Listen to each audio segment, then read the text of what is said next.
demoras. Juan Carlos Portugal es abogado, es un experto penalista y creo que con él vamos a poder un poco abonar en ese entender y otros temas ligados también a la preventiva. ¿Cómo está, Juan Carlos? Bienvenido. Gracias. Un gusto tenerte aquí. ¿Debe sorprendernos lo ocurrido hoy o no? A ver, es inusual quizás para la tribuna, pero es absolutamente usual en la práctica judicial. Las audiencias de prisión preventiva exigen por parte del juez una reflexión sesuda, una reflexión absolutamente mesurada. Bien, vas a sacrificar la libertad de dos seres humanos, 9, 18 o 36 meses. Por consecuencia, la motivación tiene que ser, como ha sostenido el Tribunal Constitucional en el famoso caso Juliana Yamoja Linares, una motivación especialmente reforzada, una motivación cualificada. Y digo que es usual en la práctica judicial porque a veces los jueces se anticipan y anuncian con bastante vehemencia la resolución, principalmente en casos fuertes, de complejidad probatoria abundante o en casos de crimen organizado, de forma inmediata. Bien, para garantizar y cautelar la privación que viene siendo postergada de dos seres humanos. Pero sin embargo, en el construir de las resoluciones, te das cuenta que no necesariamente tienes una resolución ya hecha para hoy a las 6:30 de la tarde. De manera que forzar una resolución puede generar una consecuencia letal respecto a esta decisión. Que la motivación sea defectuosa o apresurada y que cuando se plantee un recurso de apelación se anule esta. Entonces el juez tiene que cautelar su resolución y esperar, si es posible, algún día más, algunos días más, con el propósito de justificar su razonamiento. El conjunto de audiencias de prisión donde se solicita una prisión preventiva, ¿el juez decide en cuanto terminan los alegatos de las partes o por lo general se toman tiempo para entender este proceso? No he visto una sola audiencia, no solamente en Justicia TV, sino en la experiencia personal, en donde el juez haya resuelto inmediatamente después. ¿No lo has visto? No, agotado, y te aseguro que no, porque la estructura de una audiencia de prisión preventiva es mentalmente agotadora, Carlos. Son 5 requisitos y es importante, por supuesto, que la ciudadanía sepa cuáles son, porque esto no se trata de una resolución, una audiencia de un día o de horas. Es una resolución y audiencia de muchísimas horas, de muchísimos días, por los tópicos principalmente que se discuten. El primero, graves y fundados elementos de comisión, que en palabras cristianas significa qué tanta probática, qué tanta prueba existe de cara a la imputación del Ministerio Público. Segundo requisito, ¿qué es el más sencillo? El proyecto de pena, la prognosis de pena. Frente a un hipotético juicio, 4 años supera la decisión, la respuesta es que sí. Bien, es absolutamente sencillo. El tercero es el requisito que cautela la constitucionalidad de una medida cautelar como esta. Los denominados peligros. Peligro de fuga, 268 del Estatuto Procesal Penal, 269, y peligro probatorio, o también llamado de obstaculización probatoria, 270 del Código Procesal Penal. Que se escondan pruebas, que se sustraiga de la investigación, que manipule testigos, que oculte información, peligro probatoria, peligro de fuga, no hay dónde ubicarlo, no hay arraigo laboral, no hay arraigo económico, no hay arraigo social, entre otros, y eso claramente dificulta y perturba la investigación. 3 requisitos que ha impuesto el Código Procesal Penal en el 268, 269 y 270 en complemento. Y hay 2 requisitos además que nuestra Suprema Corte ha incorporado en una famosa casación, que es una resolución judicial de la Corte Suprema, por denominarla así, la casación 626-2013 Moquegua, que agrega 2 requisitos estructurales. La proporcionalidad, que responde a ¿por qué no agotamos otras alternativas menos lesivas que sacrificar la libertad? Impedimento de salida, comparecencia con restricciones, detención domiciliaria, comparecencia simple. ¿Por qué la prisión y no otra medida menos lesiva? Y la duración de la medida, quinto requisito. ¿Por qué 19? ¿Por qué 8? ¿Por qué no un mes? ¿Por qué 36? ¿Esa decisión de la cantidad de meses está claramente reglamentada o es subjetiva de el juez toma una decisión en función un poco a ver cuál es la complejidad del caso? El Código Procesal Penal establece 3 tipos de investigaciones. La investigación simple, compleja y compleja en el marco del crimen organizado. Correcto. La prisión preventiva para una investigación simple es hasta 9 meses y prorrogable por 9 meses más. De acuerdo. Compleja 18 y prorrogable. Hipercompleja, como a veces la denominan, o compleja en el marco del crimen organizado, 36 meses. Pero no es que tenemos que hacer uso de la ley del menor esfuerzo. Propongo 36 sin justificar. Vas a sacrificar la libertad de un ser humano. La pregunta que se hace el juez es, ¿qué actos de investigación necesitas sacrificando la libertad de Jennifer Paredes en el tiempo que tú me estás pidiendo. Correcto. Si me estás pidiendo 5 actos de investigación que requieren su privación, no te vas a tomar 36 meses, tómate 4 meses. Entonces, ese esfuerzo es tan o más importante que los primeros 4 elementos. Clarísimo, Juan Carlos. Ahora, desde tu perspectiva, ¿el sistema judicial peruano abusa de la prisión preventiva? ¿Le gusta la prisión preventiva? Hace uso discrecional y abuso de la prisión preventiva. Principalmente, Carlos, en casos mediáticos. Luces, cámara y café. Es lo que debería ser. Pero cuando se trata de casos de presión mediática o de prisión preventiva, luces, cámara, prisión. Prensa, ayúdame y construimos una prisión preventiva. A veces cuando... Es bien duro lo que estás diciendo. Es absolutamente práctico porque y cierto. acaba con además. los huesos de una persona en la cárcel. Duro, pero cierto. O a veces el derecho entra por la ventana pero sale corriendo por la puerta porque los medios de comunicación invaden la neutralidad y hacen que la dama de la justicia, que está cegada de cualquier externalidad negativa, finalmente termina influenciando en su decisión. Hay casos como estos en donde pareciera ser, Carlos, que hay un abuso de la prisión preventiva, pero no es tan exacto. A veces sí se hace abuso de la prisión preventiva, pero que me parece en este caso, sin dar por resultado la prisión preventiva, esto es, si le van a dar o no esa medida a Jennifer Paredes y al alcalde de Anguía, que a veces en casos de crimen organizado es absolutamente importante construir la investigación inmediatamente para cautelar ¿qué? La información documental. Para cautelar ¿qué? Claro. La evitación del peligro de fuga. Y justamente para ello sirve el instrumento de la prisión preventiva. Clarísimo. Ahora, me resultaría inmoral, pero ¿puede haber algún caso donde el fiscal que no tiene lo que necesita para armar el caso decida solicitar una prisión preventiva para ablandar a un investigado? Eso no te lo dice un texto de derecho. Y por supuesto tampoco te lo va a decir un fiscal ni tanto menos un juez, pero te lo va a manifestar las personas que viven y conviven en esa situación y por supuesto sus abogados. Me ha pasado con un cliente. No te creo. Permíteme graficar esta explicación, quizás no suene necesariamente la más jurídica, pero permite entenderla. A veces hay fiscales, no todos, no quiero aplicar la falacia de falsa generalidad, que meten corriente a las personas detenidas. No es que, pues, como sostengo en los medios de comunicación, es que los electrocutan, sino que a veces construyen información a partir de una detención judicial preventiva. ¿Sabes por qué, Carlos?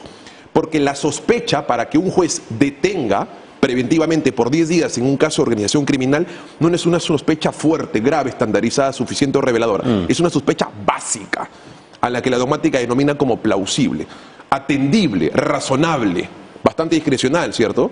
Entonces, esos 10 días a veces sirve para construir testigos protegidos o a partir de la corriente convertir a un investigado en un presunto o posible colaborador eficaz. Claro.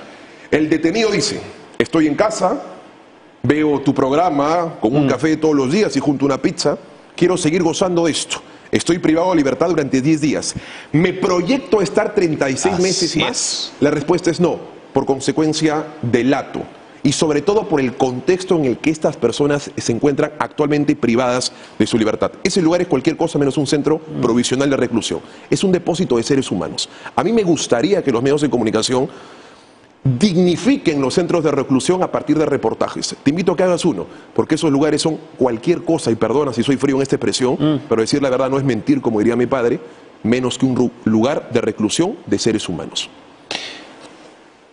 ¿Y qué pasa cuando uno recibe una prisión preventiva de 36 meses y luego en el proceso resulta siendo inocente? ¿Quién repara el daño? La indemnización por error judicial es una figura que involucra que la investigación desde el primer minuto del partido, esto es, desde que se inicia la investigación a través de la denominada disposición de apertura de investigación preliminar o disposición que apertura diligencias preliminares, sea tendenciosamente falsa.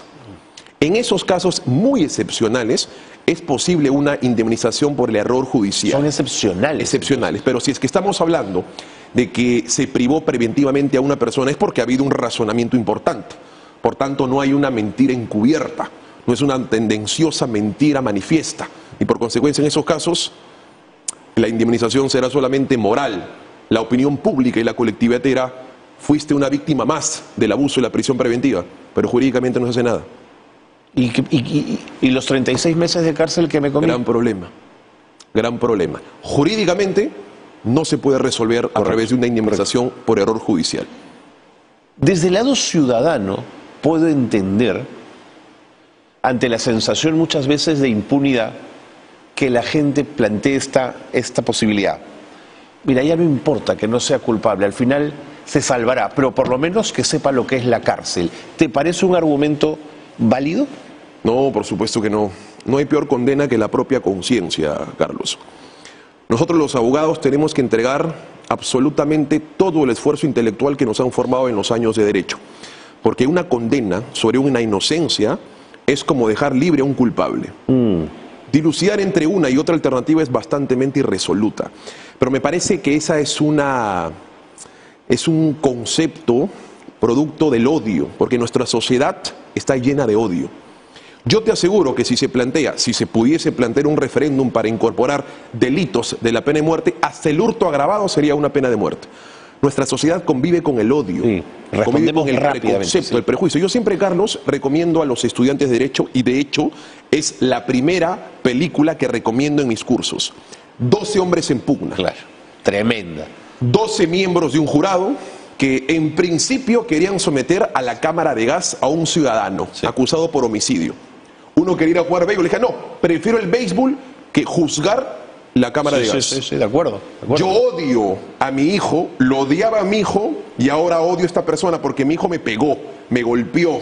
Y con esos antecedentes pierdo la imparcialidad, nublo la neutralidad y actualizo ese caso a propósito del sacrificio de una libertad. 12 personas que en principio querían resolver el asunto y apareció uno, el jurado número 8. Sí, es verdad, que puso en duda. Y dijo, no es que esté a favor de la absolución, pero hay duda respecto de la culpabilidad. Y empezó a identificar lo que los abogados denominamos el detalle. El detalle te genera las grandes absoluciones o el detalle te genera las grandes condenas. Y empezó a identificar, porque estoy absolutamente seguro, porque este diálogo es muy hermoso, que tú lo has visto. Y te aseguro que también lo recomiendas. Empezó a identificar punto a punto el preconcepto, el prejuicio. Esta es una película que todo juez, antes de juramentar ante la dama de la justicia, debe ver. Sí, y fue llevada al teatro también hace algunos años. Es una buena recomendación. Espectacular. Juan Carlos, vuelvo al caso Jennifer Paredes.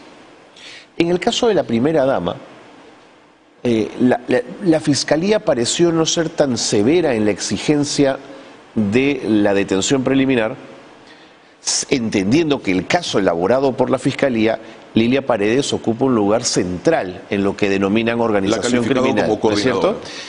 Pero terminan dándole solamente impedimento de salida del país y comparecencia restringida. Mientras que a Jennifer Paredes, todo indica, digamos, que apuntan a pedir la detención preventiva por el máximo tiempo posible. ¿Cómo calza esta lógica? 12 respuestas a tu pregunta. No voy a ser parte del amén de muchos colegas, que por supuesto respeto, pero disiento, respecto a la necesidad de una prisión preventiva contra Jennifer Paredes. No hago apología a su defensa, que por cierto es bastante difícil. Lo único que estoy tratando es de establecer criterios disímiles o complementarios a una reflexión que es mucho más profunda que simplemente el concepto. Fiscalía sostiene que Jennifer Paredes, como al día siguiente se entregó, hay un peligro de fuga de 24 horas. Carlos, tú estás entregando, imagínate que te conviertas en este momento en Jennifer Paredes. Insisto, no hago apología, pero me pongo en su lugar. Yo una vez entregué a un cliente 72 horas porque previo a ello llevé un psicólogo de forma encubierta para que lo adapte.